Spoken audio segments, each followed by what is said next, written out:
これは処刑人の物語。だから、処刑される側の命が終わりを迎えたその後のことまで、ちゃんと設定されています。皆さん、こんにちは。処刑少女のオタロード。この動画では、処刑少女のバージンロードについて、好き勝手に喋っていきます。この物語には、まだ登場人物からは説明されていない出来事や設定がいくつも存在しています。今回は作品のタイトルにもなっている処刑という行為が舞台となっている世界でなぜ必要なのか、処刑少女たちが本当は何をしているのか、それを考えてみましょう。なお、この物語には序盤にまず驚きの展開が用意されています。現代日本から異世界に召喚された少年が、その世界の少女であるメノウさんと出会って何が起きるのか、それをまだ知らないという方は、今すぐ再生を停止して、作品本編をお開きください。また、この動画全体で、ネタバレのある範囲は次の通りです。まず、アニメ、12話まで、コミカライズで言うと、5巻、小説では2巻までの展開のネタバレがあります。その先の物語の展開、あるいは登場人物がどうなるかについては触れませんが、作品世界の設定に関わる記述は、小説6巻までの本文から引用して紹介します。さて、主人公であるメノウさんは処刑人です。現代日本から異世界転移してくる人々は、みんな特別な能力を授けられるのですが、そんな存在がいたら世界がとんでもないことになってしまう。というか、実際に大災害のようなことが過去に起きているので、見つけ次第、処刑されることになっている。という設定こそが、この物語の独自性になっています。ヒューマンエラーと呼ばれる異世界人の能力の暴走。4大ヒューマンエラーや漂白された街の描写には、とても説得力があります。そのため、私たちは、これは、確かに放ってはおけない。世界のためには仕方ないことだ。と思わされます。ですが、それは、その世界に元からいる人たちにとっての理屈です。処されてしまう異世界人の側にとっては、どうでしょうか？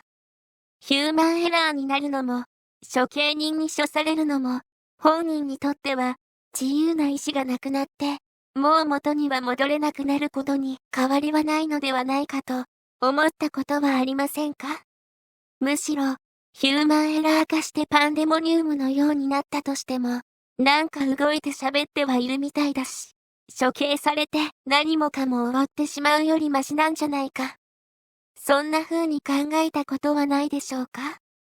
おそらく、それは全く違うのです。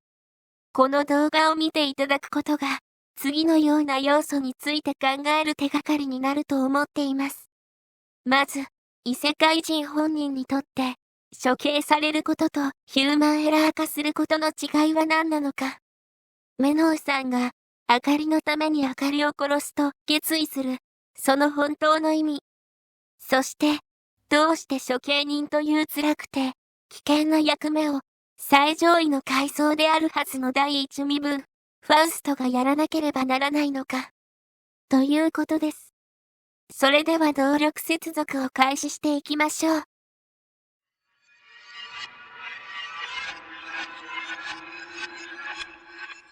まず、結論からお話ししましょう。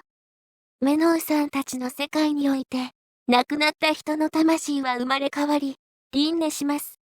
ただし、現在魔導の生贄にされたり、ヒューマンエラーになった場合は、生まれ変わることができません。ですので、ヒューマンエラー化する前に処することさえできれば、メノウさんとあかりさんの魂は、生まれ変わって再び巡り会える可能性が残ります。そして、第一身分が処刑人を務めるのは、彼女たちが宗教家だからです。どうしてそう言えるのか、物語の本文から拾っていきましょう。そもそも、人は亡くなった後どうなるのでしょうか。地球ではともかく、メノウさんたちの世界でどうなるかについては、実は、ちゃんと小説の本文に書かれているので、引用していきます。この世界において、生命の定義とは、すなわち、肉体、魂、精神の3要素が揃っていることだ。小説、2巻、エピローグより。このことは、他にも、複数の場面で登場人物たちから繰り返されています。そして、肉体が生命を保持できなくなって終わりを迎える際に、精神と魂がどうなるのかについては、次のように描写されています。星に拡散して、とどまることなく流れていくはずの魂。すでに意識を失って溶けていこうとする精神。小説2巻エピローグより。これは、マノンさんの視点で描写されている地の文ですが、命の終わりを迎えようとするところで、その意識は覚醒していない場面です。いわゆる神の視点に近いと思います。人が亡くなったら溶けてしまうのが精神というようです。では、その精神とは何をしているものなのかということについては、次のように説明されています。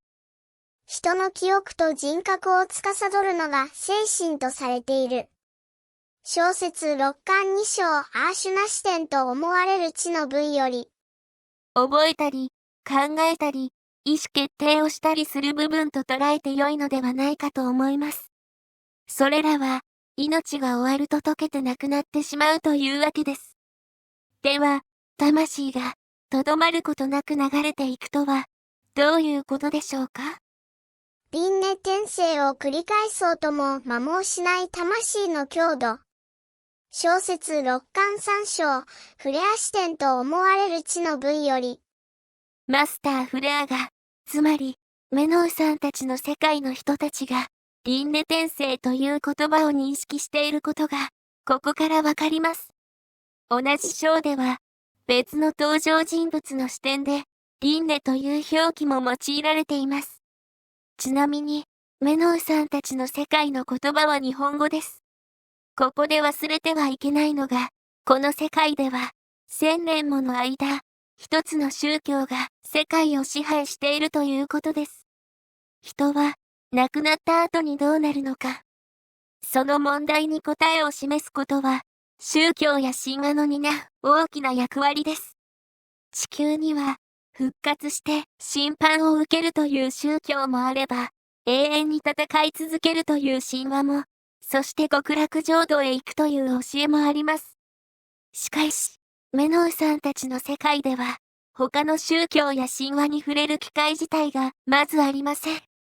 信仰の深さにさえはあるにしても、世界中のほとんどの人たちに、亡くなった後の世界観は同じものが共有されていると思います。つまり、命は輪廻転生すると、少なくとも多くの人が信じているはずなのです。これらのことから、次のように考えられます。メノウさんたちの世界においては、生命は肉体、精神、魂の3要素によると考えられています。そのうちの肉体は、やがて失われます。記憶と人格を司る精神は、溶けてなくなります。そして、魂は、星に拡散して、とどまることなく流れていくのです。やがて、別の生命として転生します。これを、輪廻転生や輪廻と呼んでいます。このようにメノウさんたちは教えられているはずですし、おそらく、魂の生み出す動力の流れとして実際に確認しているはずです。自分たちは、亡くなった後は生まれ変わると信じて生きているわけですね。では、その世界で生まれたわけではなく、同じ宗教教育を受けていない異世界人たちは、どうでしょう？実は、あかりさんよりも過去に召喚された異世界人の肉体、精神、魂が、それぞれどうなったかということが、小説6巻で語られています。異世界人であっても、召喚された後は、同じ三要素で成り立つ生命として存在すると考えられます。異世界人も、メノウさんたちの世界で亡くなれば、魂は、その星に拡散し、その世界で輪廻するはずです。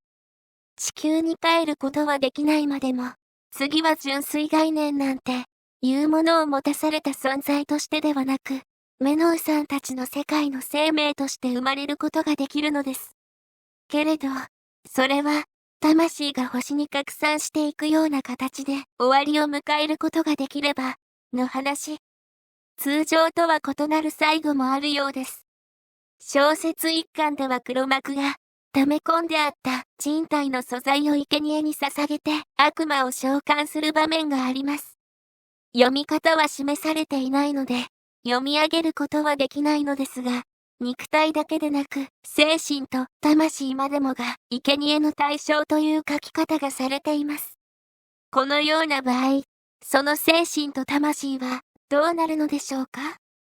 生贄に捧げられた命は終わるのだから、精神は溶けてなくなり、魂は星に拡散して輪廻するでしょうか？それだったら、肉体だけが生贄に捧げられていることになりませんか？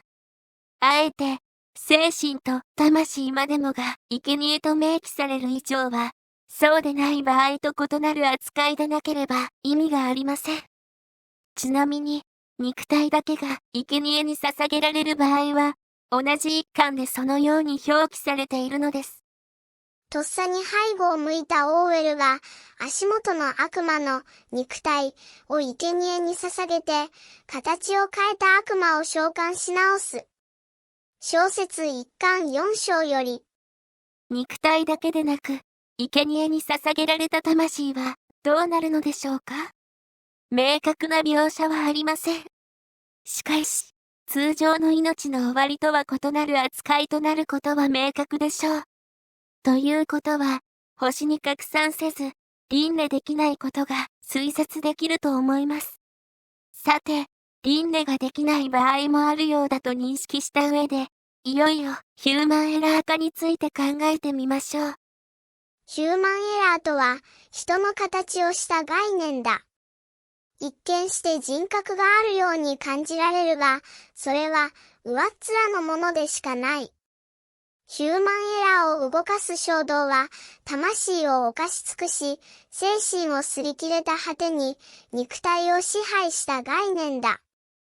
小説4巻4章、あかりと桃の会話の際の地の文より。このように書かれています。まず、物事を覚えたり、考えたり、意思決定をしたりする部分である精神は、擦り切れてしまいます。動いたり喋っている以上は、処刑されて終わるよりまし、などという状態ではないように思われます。さらに、魂については、次のように書かれています。純粋概念は、本来ならば、異世界人の魂に内包されている。精神を削り、魂を損なわせることで、ヒューマンエラーとして暴走。小説5巻2章、メノウ視点と思われる地の文より。そうです。魂は損なわれてしまうとあるのです。パンデモニウムって、もう魂ないの？と驚く方もおられるかもしれませんが、ヒューマンエラー化したものの討伐されていない例については、今回は保留したいと思います。輪廻転生する世界において、わざわざ損なわせると表現された魂が、果たして通常の命の終わりと同じように生まれ変われるものでしょうか？輪廻できないということは、もう次がないということです。逆に言えば、通常の最後を迎えることさえできれば、魂は輪廻して生まれ変わる望みが残るということになります。あかりさんは、純粋概念を持たされた異世界人として、メノウさんと出会ってしまいました。けれども、ヒューマンエラー化したり、生贄に捧げられたりすることなく、それ以外の最後を迎えることができれば、その魂は、純粋概念など持たない新しい生を得る望みがあります。そして、メノウさんも同じく輪廻するならば、いつか二人の魂は別の命として再び出会う可能性が残ります。また、あかりさんに限らず、すべての異世界人は残酷なまでにその利用価値を狙われています。利用しようとする側には、異世界人の魂を輪廻させてあげる義理などありません。貴重な素材は手に入れたら最大限に使い尽くすことこそが合理的です。異世界人の利用自体が禁忌なのですから、現在魔導に利用することにも抵抗はないでしょう。仮に処刑人がいなくても、異世界人にとってあの世界は地獄なのです。しかし、少なくとも処刑人は異世界人に通常の最後を与えることを役目としています。ヒューマンエラー化する前に確実に処刑しようとします。処刑人たちも魔導を使いますが、異世界人の肉体、精神、魂が貴重な魔導素材だからといって、生贄に利用したりはしません。メノウさんは、水木さんをちゃんと埋葬しています。だからこそ、その遺体がパンデモニウムに利用されてしまったくらいです。ヒューマンエラー化したり、禁忌を犯す者たちに生贄として利用される前に、処刑人に出会って処刑されることさえできれば、異世界人の魂には生まれ変われる望みが残るのです。その魂に次の生があるかないか。これが処刑されることとヒューマンエラー化することの違いです。メノウさんがあかりさんをヒューマンエラー化させたくないというのは、きっとそういうことでもあるのだと思います。そして、処刑人は必ず第一身分で自ら手を下しますよね。最も高い身分として世界のすべてを支配しているのに、下の身分に仕事を投げたりしていません。お金で人を雇って実行させたりもしていません。一歩間違えば返り討ちに遭うような能力を持つ異世界人と接触して、能力を確認した上で処理しなければなりません。異世界人を利用しようとする他の勢力とも戦わなくてはなりません。とても危険で厳しい訓練も必要な役割。それを世界を支配しているはずの第一身分が直に行わなければならない理由。それは人の魂を正しく送り出すという宗教家の仕事であるからだと思います。小説5巻ではこう言われています。メノウに殺される時には全く痛みを感じない。小説5巻1章よりあかり視点と思われる地の文。さて、改めて考えてしまいませんか。処刑人は果たして悪なのでしょうか。マスター、フレアは断言しています。なぜ殺すのか。それは私たちが悪人だからだ。小説1巻3から4章幕愛よりフレアの発言。ここまでご覧いただきありがとうございました。今回は次のような内容をお話ししました。メノウさんたちの世界では、魂は輪廻転生を繰り返して生まれ変わること。